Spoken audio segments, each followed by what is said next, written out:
Hello there, ladies and gents, and welcome again to Daniel's Horror Review. This time I'm going to be doing Rob Zombie's The Lords of Salem.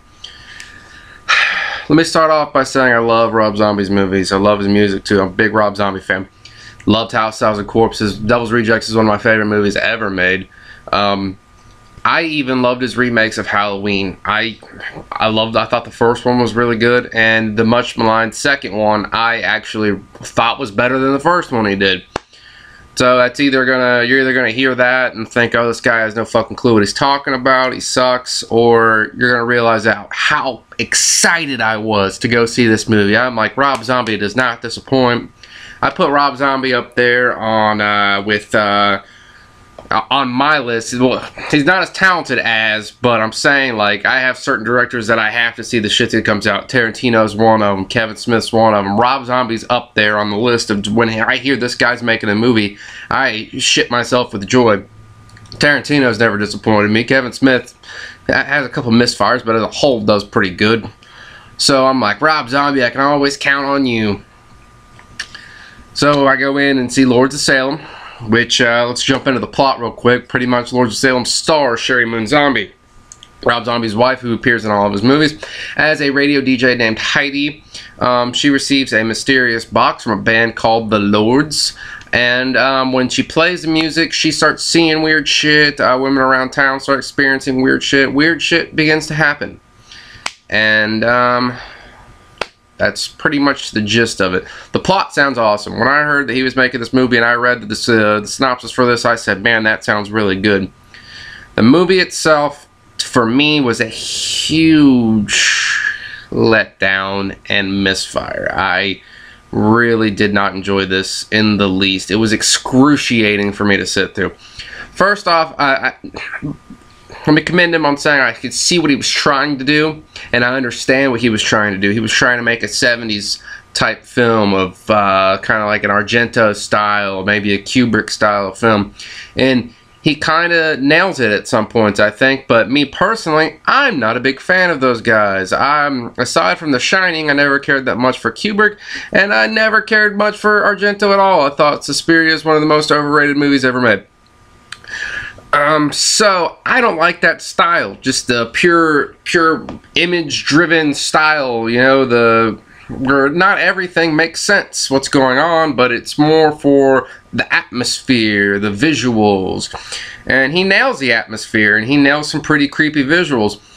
But the movie keeps going, and it keeps going, and it drags, and it drags, and it drags, and it drags, and you get an hour in, and you're like, alright, he's going to tie this all together, shit's going to go batshit nuts.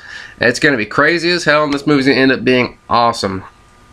Well, I'm halfway right at that point. It does go batshit nuts, and weird shit happens everywhere, but all it does is further confuse. It makes no sense. It's just a fucking series of different images that happens in a row of various things that don't make a whole lot of sense, and then it's over. Just like that. The plot as a whole does make sense as the movie's going on. You can figure out what's going on. Bruce Davison plays, I think he works at a museum, he's like a curator or something, I don't know. But he's a special guest on the show when The Lords plays, and he studies a lot of the Salem, because the movie takes place in Salem, by the way. So he studies a lot, he knows a lot about the witches of Salem and stuff like that. So he hears The Lords, and he hears the song, and something sounds familiar to him, so he starts diving in deeper and deeper and deeper. And Heidi, Sheri Moon Zombie's player, she's living at an apartment, and her landlord is a witch that's watching over her. She's got a couple other witches, and those three are really good together. The three witches, I'm trying to think of who they are. I know Dee Wallace is one of them. I think Dee Wallace is one of them. Patricia Quinn's one of them. I don't remember who the third one was played by. Meg Foster plays the flashbacks of an old witch, and she's crazy as hell. She's let me also throw this out there. There's a shit ton of nudity in this movie, but no nudity that you ever want to see in your entire life. If you know who Meg Foster was, you know that she was an actress back in the movie They Live, and back then, hey, shit's beautiful. She was beautiful in that movie. She did some nudity back then. I probably would have been all right with it. That movie was fucking like 30 years ago, so she's doing nudity now. Disgusting. It's disgusting. I mean, there's not a good looking naked chick in the damn movie. I don't, I mean, whatever. Anyway, continuing on. So anyway, she lives in this witch. She starts seeing things. She's so slowly going crazier and crazier and crazier and crazier and crazier. And, different things start happening, and then you find out that she's a distant relative of so on and so on and so on. I don't want to give everything away. You know, if you plan on watching this, telling you probably shouldn't. The only way I'd watch this is if it ends up on Netflix instant stream and you can watch it for free one night when you're drinking. Then it might be entertaining. I'll probably rewatch it drunk just to see what the hell happens, you know what I mean? If I watch this movie on acid, I'd probably kill myself. But anyway, I give this movie a painful, like, it hurts my heart to do this, but I'm giving it a 1.5 out of 5 because I just did not enjoy this whatsoever. And the guy I drugged to this movie, he's not a big horror fan, and he always makes comments to me, like, he's never seen a Rob Zombie movie, but he makes jokes to me all the time, like, oh, how could you like him, he's a hack, blah blah blah blah blah, he's never done anything worth it. I'm like, you've never watched any of his movies, so I drag him to this movie, so I pay for both our tickets. That's 2 tickets. If you ever seen the price of a fucking ticket nowadays, that's a lot of damn money.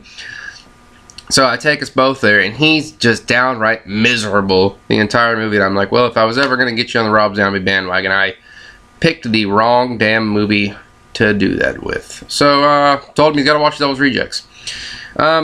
Anyway, let's tie up all this damn shit I've been mumbling about incoherently for the last 6 minutes, and let's just go ahead and say Lords of Salem is a mess. He goes for visuals over anything coherent, in my opinion. I mean, he gets the plot across, but not much anything else.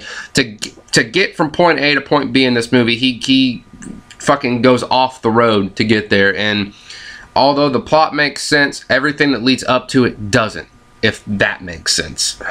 I don't know what to tell you. There's some good performances in this movie as a whole, though. I thought Sherry Moon Zombie was actually surprisingly really good. Bruce Davison's always good. He was excellent. Ken Foree has a part in here. He's always excellent. Meg Foster was really good, even though she's nasty and naked half the movie. And the 3 main witches were excellent. Dee Wallace, Patricia Quinn, and God, I feel bad that I don't remember the name of the third person. Overall, Rob Zombie's direction wasn't terrible. The problem with this entire movie was the script. It was pure garbage. The whole thing was dumb as hell. You could have given this exact same script to my boy Tarantino, and he probably would have fucked it up too. So, and one thing I did read about this movie is they made it off $1.5 million. And during the shoots, he had to keep rewriting the script just so they could make the movie in budget. So I was like, I'm going to kind of give you a pass on that, Rob. Just a little bit of a pass, but you did let me down. Please go back to making movies that I enjoy that are batshit crazy and gory as fuck and the F word's being thrown out constantly, because that's what I like to see. By the way, they only say the F word like 6 times in this movie. I don't know if that's a real, like, I just threw out a number, but that's pretty damn low for a Rob Zombie movie if you've seen these other things. So anyway, Lords of Salem disappointed me, 1.5 out of 5. I don't suggest you go see it. Maybe wait for it to be free to your viewing and then get hammered and watch it. That's about the only way I can recommend this. Alright, see ya.